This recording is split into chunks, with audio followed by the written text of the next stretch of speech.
Welcome to the Dram Amateur Podcast. Hey everybody, welcome to the Dram Amateur Podcast. My name is Jason. Thank you all so much for listening today. If you do not follow me on the social medias, you can do so via Instagram at dram_amateur, or you can find me on Facebook, which I don't really do anything with, but what the fuck, why not? We'll put it on there. The Dram Amateur Podcast. YouTube's going to come soon. YouTube's coming soon. Everyone stay tuned. Season 2 is going to be YouTube. We'll see how this goes. Anyway, so special guest today. So thank God I have some help because I need it. So my special guest today is my buddy Troy. Troy, welcome to the Dram Amateur Podcast. Thank you. I'm excited to be here. I've listened to all of the podcast up to this point, so now people get to hear my flimmy voice as I talk to you. Troy's one of my 10 listeners probably that I have. But no, man, it's good to have you. So for those of you that don't know Troy, you guys should probably by now, because I've mentioned him a few times, obviously, in other episodes. So Troy and I and Alan play cornhole every Monday night. Every Monday. We've been doing this for how many years now? 2 years? At least, yeah, 2 years. I think you and Alan started 3? First. Yeah, 3 for me and Alan, and then 2 for us. We're not good. Yeah. I mean, it's really a night to drink and socialize and throw bags here or there. Yeah, agreed. We made our way out of the beginner league. Yeah, we got kicked out. We got kicked out because we finished the season like 4-0 or 5-0. Oh, I think technically we were 6-0, but one group didn't show up, so we just got a win because they didn't show up. But yeah, we didn't lose until the playoffs, so they said you got to go up to intermediate. Yep. So we've been in intermediate now for a year. Yeah, and we've only won one time. And when was the only win though? You and I have to take pride in the only win we've had. So it was in the playoffs, first round. We came back from down was it 18-12? I think it was 17-12, something like that. And we came back and won. Yep. Big win. But that's our win. Yeah, I'm going to put an asterisk next to that, though, because it wasn't a 3-game win. It was just a 1-game win. Hey, it's better than no games won. Yeah, it's true. Yeah, we've struggled in intermediate. Alan, who's our quote-unquote coach, because he signs us up, he forces us every single year to play down in intermediate. But honestly, we're too good for beginner. There's not a beginner plus. There should be, or a beginner medium. Or an intermediate light. Yeah, something like that. Yeah, we're not that good. We're not good enough for intermediate, but we've done okay. We just haven't won because the teams that we're playing against are not intermediate. They're probably intermediate plus or advanced. In the definition of what should be intermediate, it's hitting the board 3 out of 4 bags, and we have people getting it in the hole 3 out of 4 bags on us. So, yep. Not really in the definition. No. We even had a playoff, 2 weeks ago now, or 3 weeks ago? I think it was 2 weeks ago. 2 weeks, right? So then we all got together at Troy's house and practiced because we were going to win. We were determined to fucking win. We're excited. We're throwing it well. We're going to do well. Then playoffs happen. Man, we had new bags. Right? We had new bags. We got used to throwing the new bags, and new bags have some slide in them, which is really nice. So we can hit it in front of the hole and slide it up and in, which is great. And then and we felt good about ourselves when we left practice on that Sunday night, and then fucking Monday came and it all felt the shit. Throwing it, and there's something about not being right where you need to hit. I was great at being 3 inches to the left. Perfect. If the hole had been 3 inches to the left, we would have won. So, but yeah. Well, we didn't lose by a lot, though, did we? No, I mean, we were in it. We were in it, right? Yeah. I thought we were in it. We just didn't win it. Yeah, what did we have? We had 12 points, I thought, or 13. 13. I think we had 13. So we did okay. Well, we should have beat them. Yeah. Those are the games I think that sting the most when you know the person you're playing against isn't that good and you lose, and that sucks. Yeah. That sucks. I mean, seems to be the story of a lot of my sports life is should have won, but didn't. But hey, we have fun Monday nights though, right? We do. It's a good time. We do have fun. And even when we don't have cornhole, we still go out on Mondays. It's like the wives understand that's our night out. The 3 of us or 4 of us now. So we had a good time. Troy and I were the only 2 that went out last week because everybody else had plans because it was the day before Halloween. Yeah, there was when you have younger kids. Yeah. There's a lot of responsibility the day before Halloween. Which 2 of ours do. Yes. So. And I no longer have a younger kid, so the only responsibilities I have on Halloween is handing out candy and sometimes being a jerk to little kids. That can hurt your throwing arm though. Yeah. Handing out candy, you gotta be careful. It's a risk. That's a risk. It is. So we went to we normally go to the same spot. So for those of you that might be new listening, we used to go to our favorite spot, and that unfortunately is no longer because our favorite bartender is no longer there. So we started to find a new favorite spot, which is fine. But we tried to mix it up this past week, and we went for Mexican because of this place that Troy said had amazing tequila. So we went and had some good pours of tequila on Monday night. Yeah, I have been there several times, and they have a standard tequila menu, and then they have an additive-free tequila menu. We get there. I have never sat at the bar. Oh, you didn't sit at the bar? I didn't know that. No, it's always been my wife and I. So we'll get a table, and that's when they would give you the menus and stuff, and then figure out what it is that you want. So first time going to the bar, talk to the bartender, and he's like, we don't have any menus right now. Just look up here and see what we got. Yeah, I was like, what the hell was that? So you used to get menus that had that's I didn't mention that to you on Monday night. I now that you said that, like you told me going in, you're like they're gonna have a standard menu and they're gonna have an additive free menu. So that when I walked in and he was like, yeah, we don't have it. I was like, what the fuck, man? I was like, wait, I'm like, wait, okay. I didn't bring my glasses in, so I can't see everything behind the bar. Well, in their additive free menu that I've had in the past was a shorter list than what they actually had at the bar. So that may be why is they have more now to offer. So all the stuff that you had before, you probably didn't even know they had all the stuff that they had behind the bar because the additive free menu was less than what it was. See, if we ever can we talk about this? If we ever open a bar, can we just print a new damn list every week, please? I think you should just have a board. Yeah. And just like either that or just print a damn piece of paper with a list on it. I mean, with all this, like even like going out last night when we went to a restaurant, I'm like, hey, can I see your bourbon list? And they're like, yeah, this is it. And they're like, we got some special ones that aren't there yet. I'm like, why does it have to be in this beautiful binder with these like perfectly thick pages and like, no, just print out a damn list on paper every single week and be like, here's the updated list based on everything we just got. Like, just do that. Yeah.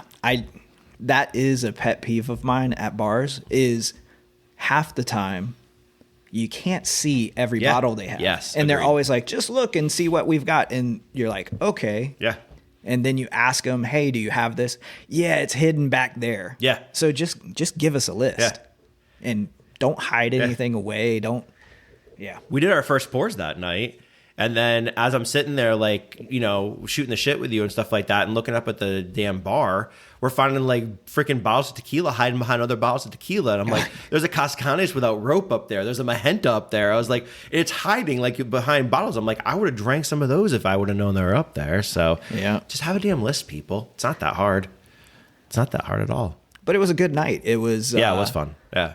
We learned a little bit while we were sitting there. Yeah, that was pretty cool. The bartender, nice guy, knew a little bit about tequila, had a good opinion about different things, and it wanted to introduce us to something we hadn't had, but from talking with us, he knew we'd had a lot of what he has at the bar. Yeah. So that was interesting. It's probably the best restaurant in Cherokee County that I've seen for tequila. That I've seen for tequila. I mean, I was pretty impressed with it, to be honest with you. Yeah, because most of the other like Mexican restaurants in Canton are going to have just standard bar tequila. Yeah. Like Don Julio. Yeah, they've got Jose Cuervo. They're gonna have Casamigos. Casamigos. 1800. All the shit. And then a few were bringing in like Corazon and some other stuff, but they don't carry anything on the additive free side. And I wonder if it's more expensive for them, or if it's just not, like, it just doesn't sell as much because it's not popular with the public. Mm-hmm. Most people just like give me a tequila in my margarita. I don't care what it is. Like, just give it to me. Yeah. But we even know, though, like the tequila that you have in your ranch water, margarita, or whatever, it makes a big difference, man. It makes a big difference. It really does. Yep. Yeah. I mean, because you do a lot of ranch waters and you try a lot of different tequilas and ranch waters, and you've noticed a huge difference. I have too, since you told me that too, though. Yeah. Because I've done like the Tapatio 110 and all those other in my ranch waters, and like there's a big difference in the tequila you put in your ranch waters. There is, and I think it's because a ranch water is simple. Mm-hmm. It's 3 ingredients. It's lime, tequila, mineral water. Mm-hmm. And there's a big difference if you use soda water versus mineral water. Oh, I'm sure. Sure. Yeah. And which, I don't know. When I started drinking tequila, the ranch waters were my way in. I could not drink it straight. I'm not a huge drinker. Mm-hmm. In the past. I was a beer and vodka soda guy. That was what I was. I hadn't had a lot of different things. I wasn't really didn't know anything about liquor. Mm-hmm. It was just give me a vodka soda, I'll be okay. Shoot, give me a high noon. Give me one that's pre-mixed, and those are good. Like, they already did the work for me. Yep. But when I'm trying to think back, like, I think it was just with us playing cornhole. We were meeting at the brewery, so we were drinking beers. Yeah, and then and I think it was because like I got burnt. Yeah. Like, I ended up with this huge gas bubble or whatever. No offense to the one of the breweries, but shitty ass beer for crying out loud. It just like, we were drinking it too often, and I just started getting indigestion or something from it, because it was just bad drinking. Yep. And trying to figure something else out, and you'd been talking about bourbon and rum and stuff, and I'm like, I've tried a few here or there, but I don't really. I'm not there yet. Yep. I'm not ready to drink what I consider hard liquor. So I considered vodka like soft liquor. Like, it's clear. It's 5 times distilled, man. Right. It's no flavor left. It looks like water. It can't be horrible for you. But then I'm like, well, what have I had in the past that I kind of like? Mm-hmm. And tequila. I mean, it was not great tequila, but it was like, while I was working, we would go out with the people that we work with, and there was one of the restaurants that they had shot specials on Don Julio. You could get, this was 10 years ago. Yep. You get $3 shots. Holy hell. One of the guys I work with would order them for the table. Get plastered. Holy shit. Dude, we would do 5 of them. Oh my God. An hour? You're stumbling out? Well, no, because we would be there for 3 hours. Okay. So like we would. God, how many shots of tequila did you do that night? 5. Oh, okay. Yeah. Oh, okay. Like, Okay. We do 5 rounds. Okay. Like you'd have a round at the beginning. We'd eat appetizers. Okay. There'd probably be 5 or 6 of us at least, and do that. And I never had like kind of a bad next day. Yeah, from with tequila, right? And it wouldn't hit you horribly. Mm-hmm. And so I'm like, I'll get some tequila, because you talked about ranch waters. So I'm like, that's right. Yeah, I was like, that's like a vodka soda. I kind of like the taste of tequila. Yep. So let me get a bottle of tequila, and I'll make a ranch water at home and see if I like it. So we had a liquor store that had just opened up in our town. Yep, it did. Yep. And I was looking, and I go, and they've got on their shelves with some of their different bottles, they'll have like a point system that lets you know if something is like an award-winning liquor or has like 95 graded out points from this right, group like, in San Francisco. Yeah, whatever, like right, that right. kind of stuff. Yep, So yep. I bought into the marketing. I'm like, okay, let me look for one that's got a good score. Yeah, So yeah. I found a bottle that was like highly rated. Okay. I think at the time it was like a 95. Okay. I was like, oh, that's great. That's Yeah. an A. Like, I'm definitely going to like this. And it also had won like a gold award from something. And it was called Casa Mexico. I don't even know if I've seen that bottle. Well, you will now. No, are you serious? I went and bought a bottle of it. So Troy brought a bottle over. He's like, I brought a surprise for you. So I was waiting for him to finish that statement. I was like, okay, well, you brought a bottle with you. Let's go ahead and keep telling stories while we drink freaking tequila. What did you bring?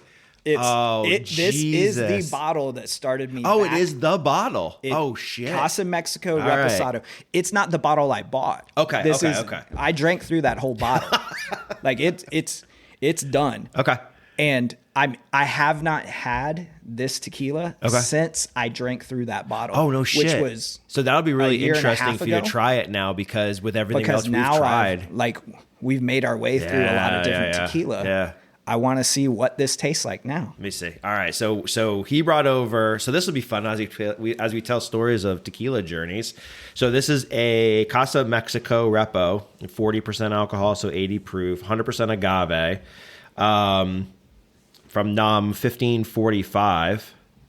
What else comes out of NOM 1545? I don't Tequila know, Matchmaker. but that's what I'm going to do. I'm going to go to Tequila Matchmaker and we'll see what it is. So for everybody who does not know about tequila is not regulated, so you can do whatever the f you want with it. You can do additives. So your Casamigos, your Terramana, what's some of the other ones that have all the Kylie Jenner 818s, all those, they all have additives in it. So there's a website called Tequila Matchmaker that will do confirmed additive free tequila, which is what you want to buy. And then on the back of every single tequila bottle, except I found this out, if you do single barrels. So when I went to Local Vine a couple months ago, they had a single barrel from Nashville Barrel Company, I think it was, and they don't have the nom on it. So if you do a single barrel and you do it in the US, you don't have to put a nom on it. I think the nom is a Mexico thing, but they should put the nom on it because if it's good quality shit, everybody will know the noms. So I wonder if that's because the nom is where it's bottled. And if it's the nom's where it's produced, I think, though. Well, it's distilled and bottled there. So maybe it's maybe both of those. If it doesn't get bottled, then they can't put the nom on it. I wonder too. because like they can't say specific, like they couldn't stamp it additive free or whatever. Maybe. Yeah, it could be. That's just a theory. Okay. I don't really know. So if you use Tequila Matchmaker and you look, you can look by the brand and it'll tell you everything about it. It gives you ratings and all that shit. But if you look at the nom on Tequila Matchmaker, it will tell you all the brands that come out of the nom. So what comes out of that nom? So before I tell you that, here's what's interesting. I pulled up the nom. This is not going to go good, is it? It has Casa Mexico listed as not active at that nom. Oh, really? So I wonder if they're now being bottled somewhere else or if they've stopped like distilling it there. Either they stopped producing it completely. Because, well, you just bought that. Yeah, but this might have been an older release. This. Is there a stamp on it for a date? There is a date stamp, but I can't fucking read that. It's just a bunch of numbers and letters. All right, so what comes out of that nom? Oh God, nothing that I've had. Really? A brand called Alaire. Amaro. Ara Bolero. Calais 23. El Financiero Tequila. Nope. Don't even know them. Fascination Cabello. I don't know. Fuentes Guerrero, Hotel California. Iztic Tequila, Mi Rancho, Montemplo, No Boxing, No Life. I've never heard of that either. A bunch of tequilas I've never heard of. Tequila de Cortez. I've never heard of any of those before. I wonder if that's interesting. I wonder if those. You know what I wonder? I wonder if those are some just like Mexico releases and they don't release them in the States, and this is the only one that gets released in the States. But then again, if this isn't even in that nom anymore, I wonder if they just stop producing it. Well, I'm going to look the brand up on here because you can look by brand and see. So good news is, so if you guys know what Repo, right? Repo's Blanco that rests in a barrel for a certain amount of time, and then this has got good color. So like, I don't think there's any additives in that. It's got the color of a solid urine. Right? I mean, yeah, but it doesn't look like it has coloring in it though. No, so. This is interesting.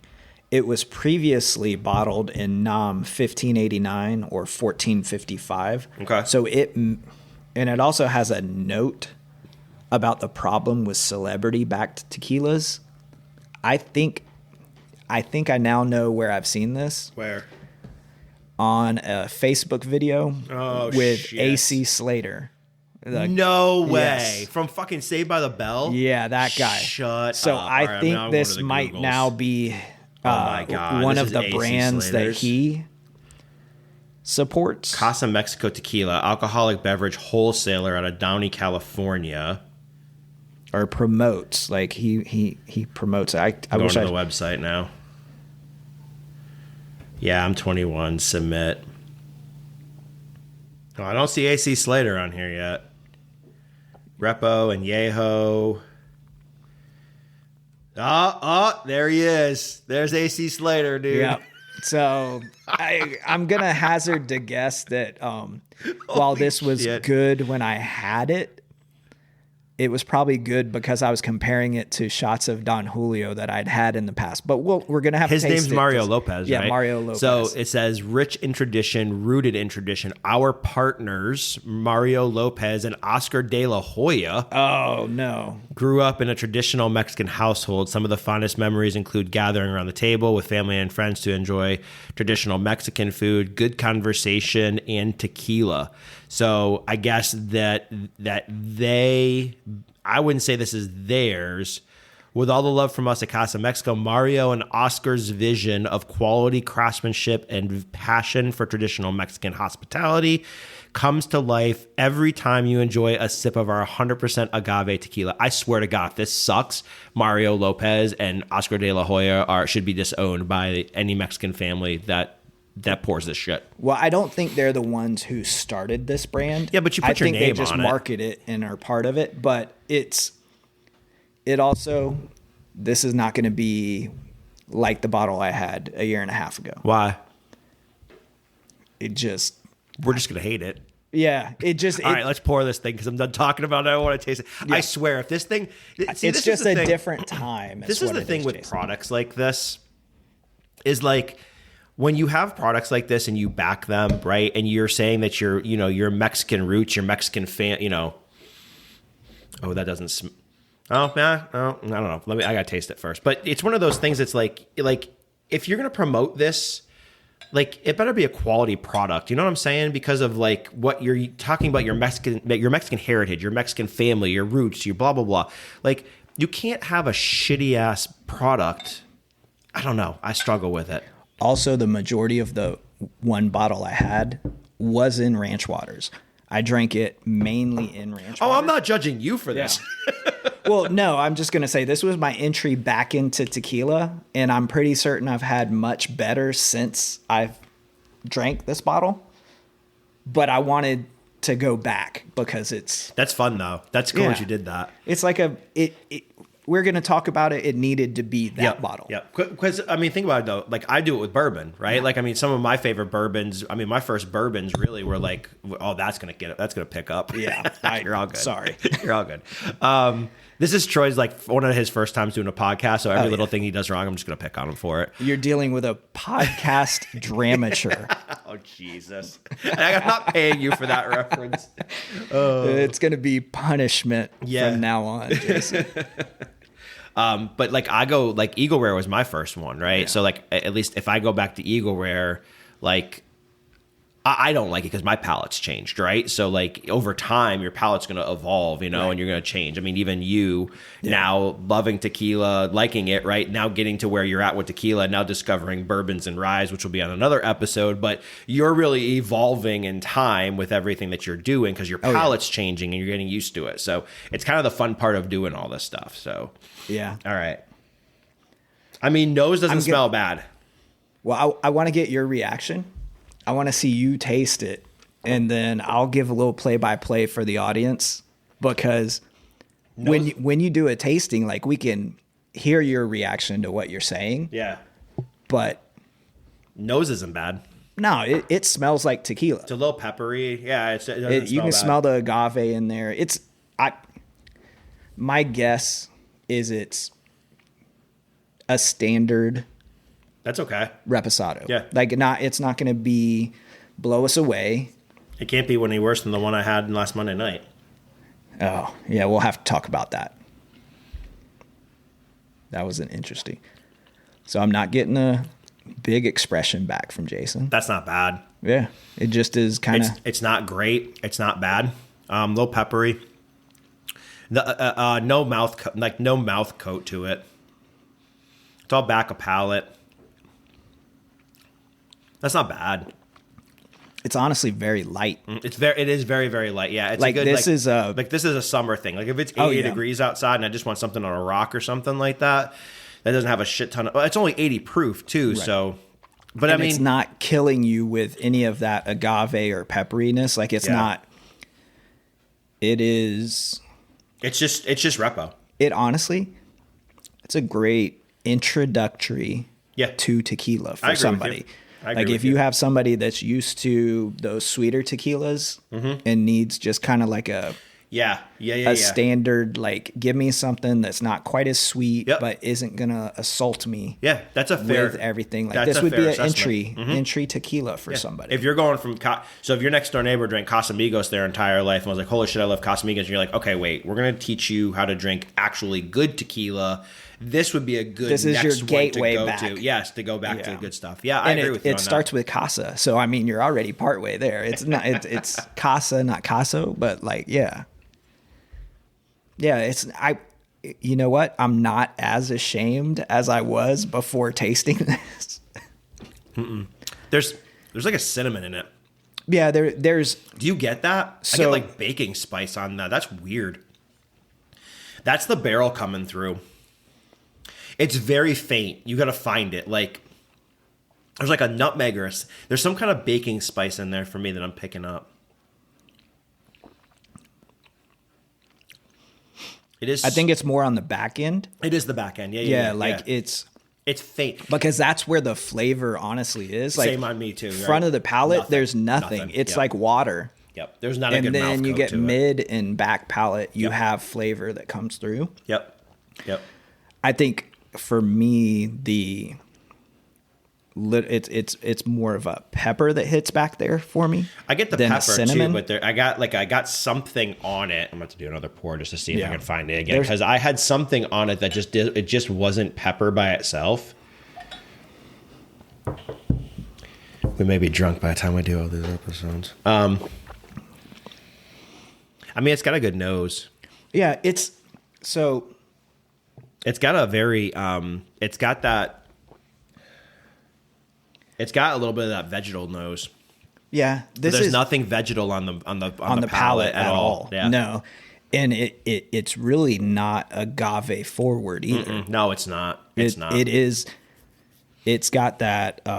It's got some good color to it being smooth, a repo. Yeah, it's got the wateriness in the beginning. Then in the middle is where the mid palate's not very developed, but that's where you get that little bit of agave. Yep. And then you get hit with that pepper and that other flavor that you're sensing as cinnamon. And I just don't have a developed enough palate to know what that is. I don't either. I just get a tingle and I'm like, oh, pepper. And that's what I like. I mean, I'm good with that. But this is why I thought I liked Repos the most out of the different tequilas too. I got it again. Yeah. It's I can see the peppery. Yeah. Because I get it. But for me, there's like a baking spice kind of thing on, but it's like this faint like.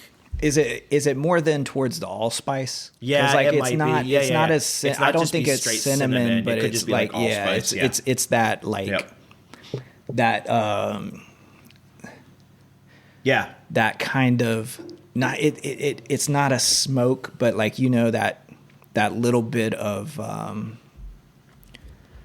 stank, I guess, is kind of what it is. Like, I don't know what to call it. It's like stank. It's like, like if you... Welcome to amateurs, where you know what you want to say, but your freaking mind can't pick what it is. Yeah, exactly. So, exactly. Yeah. But no, that I think is why, like, when I first started looking for bottles of tequila after drinking this, because it was a reposado. Ooh, geez, that came through the mic.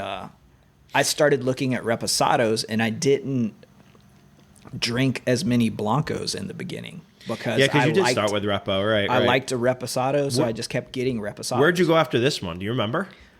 So I started, because you went down the rabbit hole. Yeah, so I quick. started Googling tequila. Okay.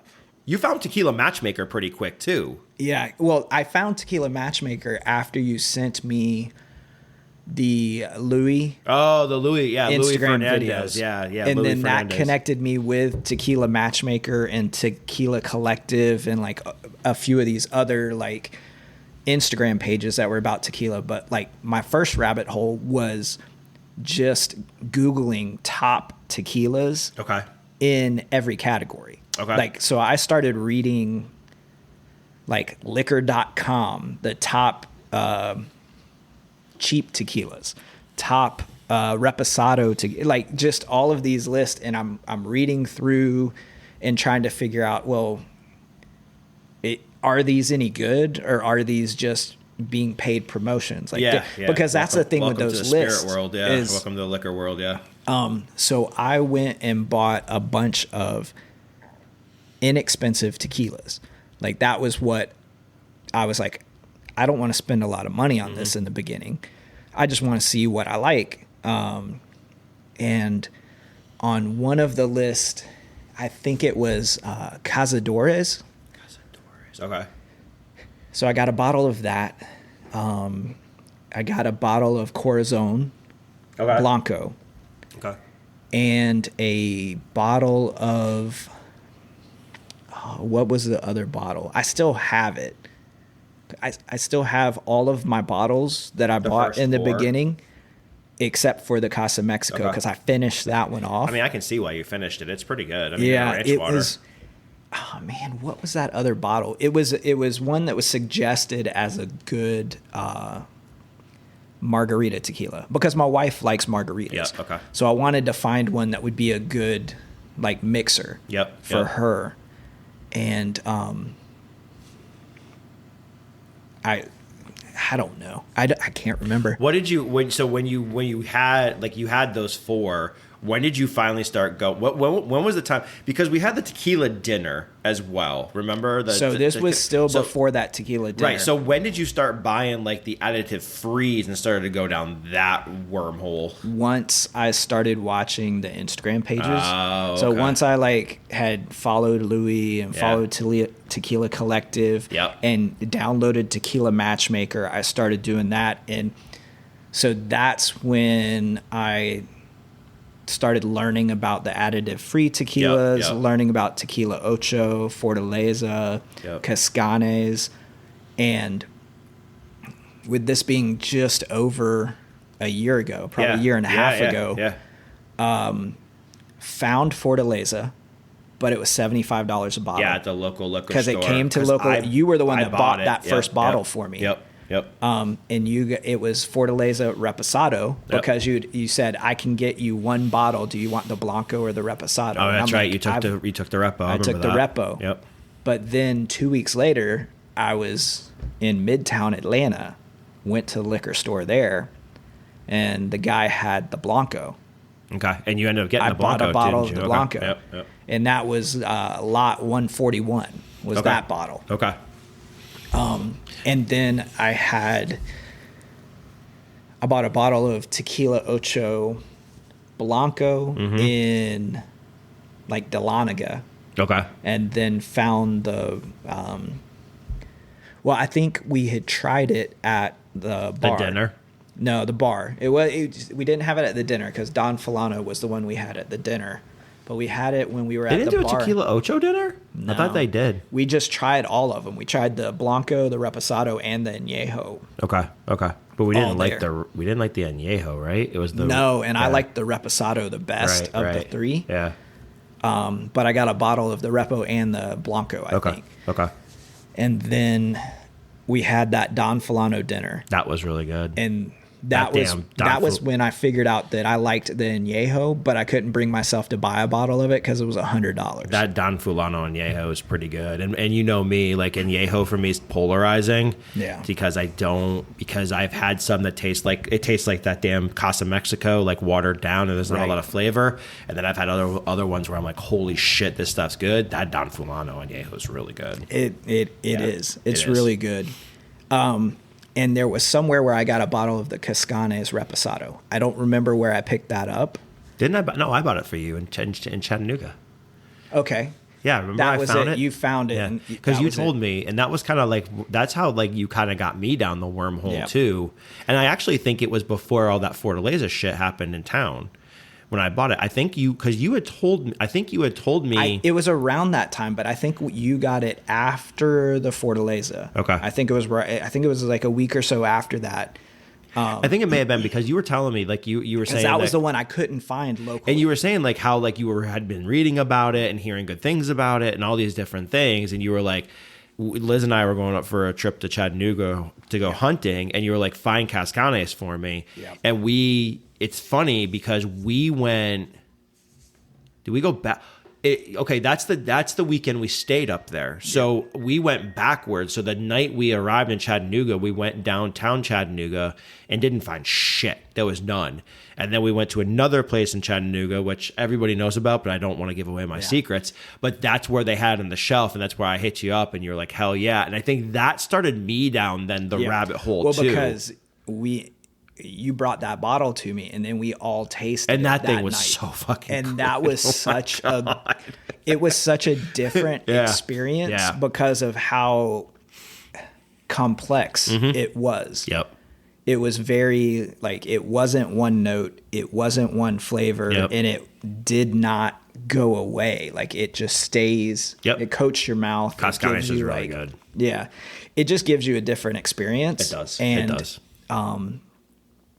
Yeah, so that's honestly, that bottle is my favorite bottle still. That Repo one? That Repo. And it's just the Cascanes 7. It's just their 80 proof Repo. But that's my favorite bottle of tequila that I have right now. Yeah, they make good stuff. And we started getting after the tequila dinner where they had the Fuerte. So that I didn't even know until that dinner that there was like higher proof Blancos out there. That's where we learned about that. And then started like trying and tasting all these higher proof Blancos. And those are now my next favorite tequila. Like I like trying and they differ so much. Yep. I mean, you already told the story on the one podcast about the Fortaleza difference. Right. And all the different like the lot numbers, that it's pretty crazy. So if you guys haven't listened to that podcast, like the lot numbers just on the back of the Blancos, we had both bought a bottle of the Blanco Fortaleza, the lot 150, which was supposed to be their oldest agave that they had ever grown, from what I understand. Right. And we had that with, I think I had another bottle of Fortaleza upstairs that we tried. I think it was like 146 or 147, and it was like completely different ends of the spectrum as far as flavor profile goes, right?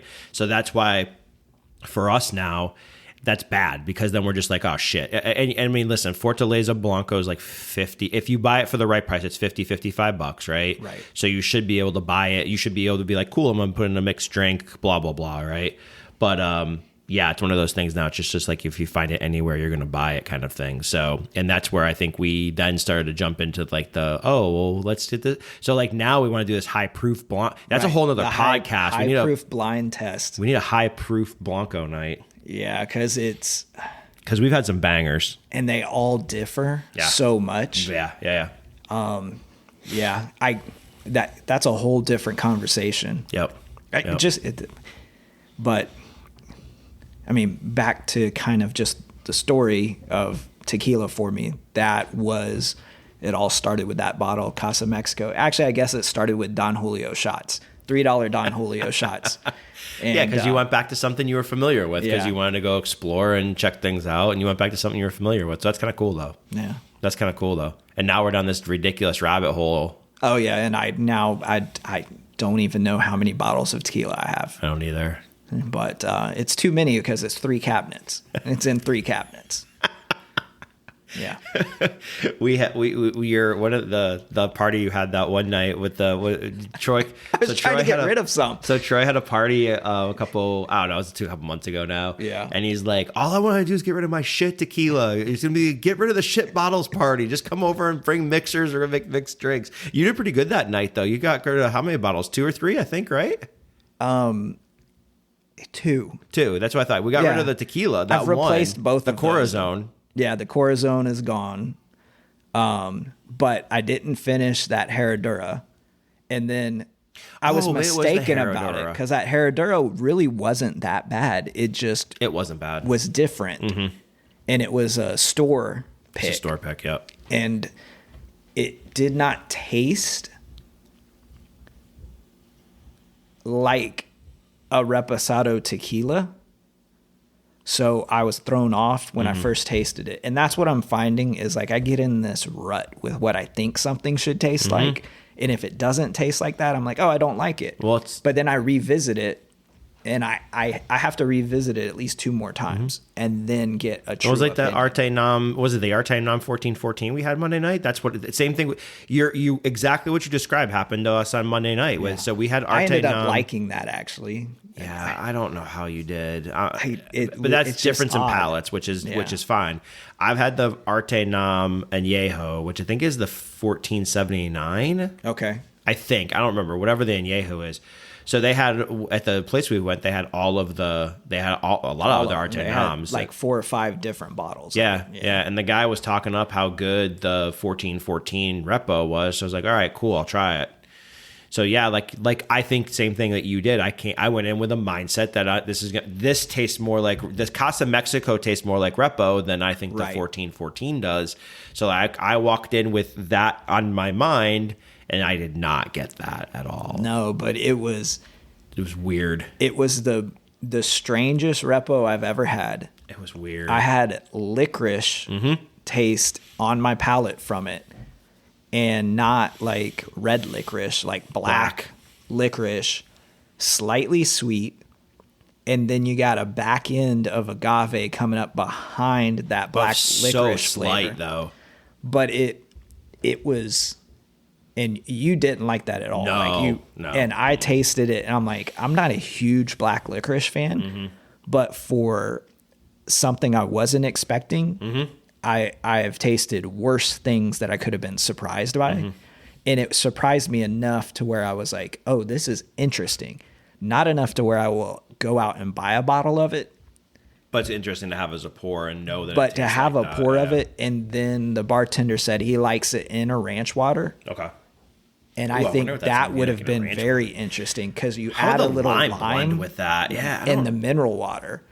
Like I think it might level that out and kind of take some of the. It would take some of the sweetness out of it, so you wouldn't have as much of the sweet in there. I don't know about that. I think that's to be honest with you, I think it's one of the first pours that you and I completely polarizing. No, first one that we were polarizingly different: Tequila Ocho, Repo, in the Widow Jane barrels. Oh, that's true. I do not I still like have that. a little bit of I that. don't like that at all. You know what's funny? My buddy Michael doesn't like it either. That bottle's so fucking good. I really like Tequila Ocho Repo. Oh, I know you do. I know you don't like the Widow Jane barrel. Something with the tequila, something with It's the just- barrels that it's finished. It just doesn't hit me. Widow in Jane's the- good too. Yeah, it just doesn't hit me That's in the crazy. right spot. So of everything we've tried Those quite a are the bit. only 2. That's crazy. Because we usually we don't have a palette that's the same, but we have similar spots in it to where we can find something that we like. Yep. So even the heavily like vegetal ones, like the G4s and like that Fortaleza 150B, right? Like those, like even those, like that can be very, very polarizing for some people. I'm sure. Right. Like both of us are just like, yeah, this stuff's pretty fucking good. I mean, because Yep. If you can find something that you can pick out that's interesting to Yep. you about it. And I've got a pretty open. I'm pretty open to tasting almost anything. Yep. There's only a couple of no-goes Yep. on my list. Asparagus being one. Like, I just don't like it. Like, If we get an asparagus note on tequila, I'm gonna be like, I love this. You're gonna be like, get the fuck away. yeah, I'm from like, me. no. I just don't like asparagus. Like, I like Brussels sprouts. I like broccoli. I like all those other leafy greens, flowery greens, and everything. But I don't like the smell of asparagus. I don't really like. Well, you're the lucky texture. the vegetal notes on those agaves are all like green pepper, kind of Right, like pepperish. Yeah. That's funny. So, That's funny. but No yeah. asparagus notes in your tequila. No, none. If you see tequila matchmaker tastes like asparagus, you're like, I'm out. I'm out. Totally out. Don't want that at all. Yeah. Yep. So tequila for us. I mean, I got to give props to Troy because like I wouldn't have gotten into tequila if it wasn't for Troy. Honestly, I would not have. I mean, it hadn't even crossed my mind till you started telling me all about it, and now like I think we both know what it's about. We're not chasing. And the good thing is I think I learned from the bourbon stuff that I did. I'm not chasing it, right? So like there's even bottles that I've seen that like I'm like, oh shit, I want one of those, and then I get it and I'm like, let's just put it this way. There's still disappointment to be had in the tequila bottling purchase because if I had bought that Arte Nam 1414, Right, we would have been disappointed. Pissed. I would have been pissed. So I think for me, knowing what I like, so I'm a Blanco, still strength Blanco, like high proof Blanco repo guy, and Yehos are I need to try it first before I buy it. 100%. But knowing at least knowing now what I like palate wise, knowing what I like brand wise. It's made it a little easier for me. So I appreciate you getting me into it because like I would never have even jumped down that rabbit hole if it wasn't for you saying something. Well, I've stopped outside of buying this bottle for today. I've stopped buying tequila just because I have so much. I mean, I have. Welcome to my world, buddy. I've got enough tequila to have 2 or 3 more of those party nights and still have tequila at my house because we did not drink We're all enough. in that spot right now. But the last pour I had Monday night at the bar is a bottle I'm going to have to get. Which one was that? I forget what you The had. Cimarron Reposado. Dude, that was was fucking so good. Man. Yeah. And it's a $30 bottle. Yeah. And I can't find it here locally yet. Bullshit. I saw it yesterday up in Jasper. Yeah, I looked at LJ. both of our Canton stores. I looked at them. They didn't have it. So I know I can find it. LJ's got it. Yeah, you'll find it. They've got it south. Like I can go into like Woodstock and find it. Yeah. For But 30-something bucks, that For bottle $30, pretty fucking good. it was that bottle's $30. I'd rather have the Cimarron than that. Yeah, Easily. But they're both. I mean, that's the thing I really like about tequila. It hasn't hit the crazy price point yet. You can find a really good bottle. Tequila Ocho 50. Yeah. I mean, if Fortaleza is not being marked up and whatever, you can get it for 55. Yep. Those are great bottles of tequila. Yep. Really good bottles you can get for 30. Yep. Now, Cascanes is a little more expensive. Your 70s to 120s. Yeah, the Don Fulano and Yeho's 100, like that kind of stuff.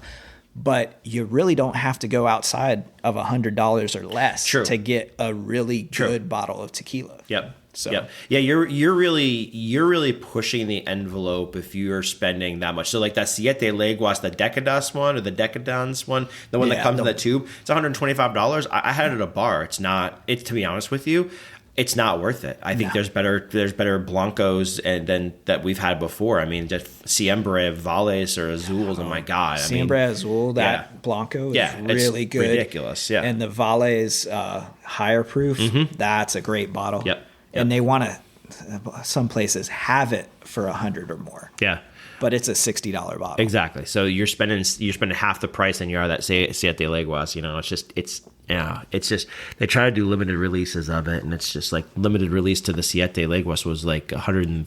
I saw 30,000 bottles. Oh wow! There's cases of it at a store in freaking Florida. Yeah. That's a lot. That's a lot of bottles. I'd probably buy one for 80. Yeah, I think, but not 120. Well, is that the Añejo that I bought, the Siete Leguas? Yeah. That was pretty good. It is, I didn't but mind it. It's very mild. fairly, like mild for It's like a repo. Yeah. So it was my first taste of it. I was like, oh, this is a reposado, not really an añejo. But then I had it a couple other times, and for a night sipper, like if you don't want to overwhelm yourself, like it's especially on a hot summer night. Oh, agreed. It's a great sipper because it's got that like it's a little more it coats a little more when you're drinking it, but it doesn't hit you with too much flavor or anything. Like you can sip it and just kind of feel warm and be good. I think like if you don't like mixed drinks, like you can do obviously tequila neat, but like Blanco over a ball of ice, like a big ball, like you would do in an old fashioned or something like that, dude. It's so damn good, especially in especially summertime. So like for me, like this is the first tequila I've had, and I take that back. I had some 2 weeks ago because it was warm that last Sunday. No, just this last Sunday because it was warm before it started getting cold out when we went to dinner that night.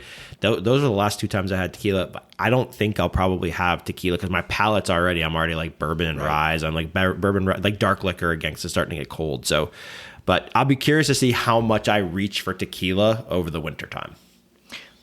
You're probably right, because I've found myself now the last 2 months,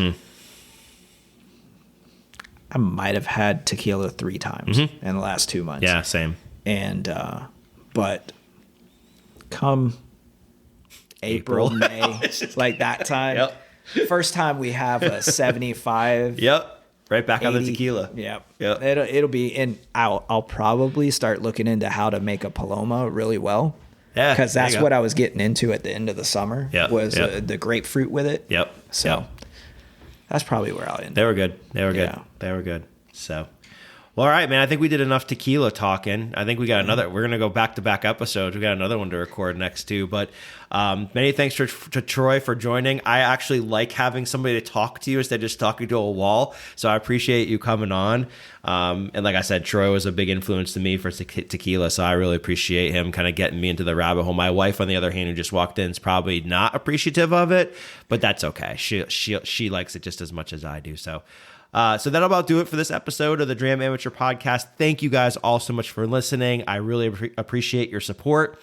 Until next time, cheers, and we'll talk to you soon. This has been the Dram Amateur Podcast.